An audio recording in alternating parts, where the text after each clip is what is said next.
சொல்றீங்களா? ஐயா அம்மா கொஞ்சம் சீக்கிரம் வாங்க. விளக்கு பூஜை கலந்துடைய தாய்மார்கள், கல்லூரி மாணவர்கள், பள்ளி மாணவர்கள் உடனடியாக கோயில் பெருமாள்களை நான் 5 நிமிஷம் தான் இருக்கு, என்ன செய்யுன்னு தெரியல, வச்சுக்கிறேன் வாங்க. அப்போ 1,00,000 வருஷம் மனசுக்கு கொடுத்தாங்க. அப்போ தியானம் பண்ணோம். அதான் 12 வருஷம் தியானம் பண்ணிக்கிறாங்களா, தியானம் பண்ண முடியுமா? 12 வருஷம். அப்போ 1,00,000 வருஷம் தியானம் பண்ணிட்டு தியானம் பண்ணோம். ஒரு பையன் கேட்டான், ஒரு பெண்ணு, ஐயா இந்த கலியத்தில் கேட்கலாம், நானும் தியானம் செய்ய வேண்டும் என்று கேட்கலாம்.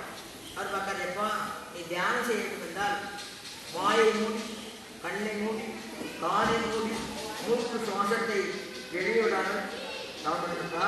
நீ வேற ஒன்றுமே வேண்டாம், ஒரு துண்டை எடுத்துட்டு ஆற்றுலவே உட்காரு கிடையாது. இந்த பையனும் பார்த்தான், தனி இருக்க ஆற்றுலவே உட்கார்ந்தான் துண்டை வச்சு.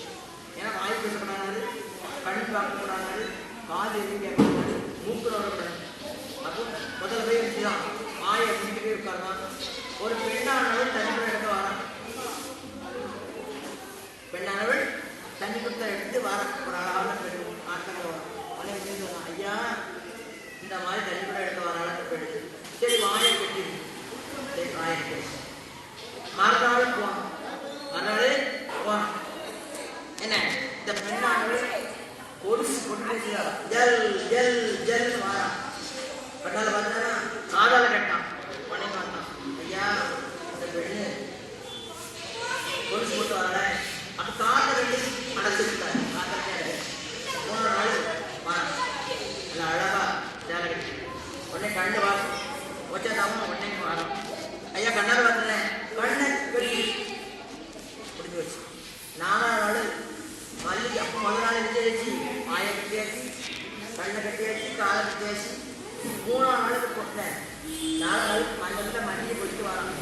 அப்படியே கவனம் ஆடடிச்சு. அதை வந்து சொல்லுவான், எப்பா நாம அப்படியே மூக்கை அடைச்சி மூக்கை அடைச்சி. அப்போ கண்ணை கட்டியாச்சு, காலை கட்டியாச்சு, மூக்கை கட்டியாச்சு, வாயை கட்டியாச்சு. நீ சும்மா இருக்க வேண்டியாது.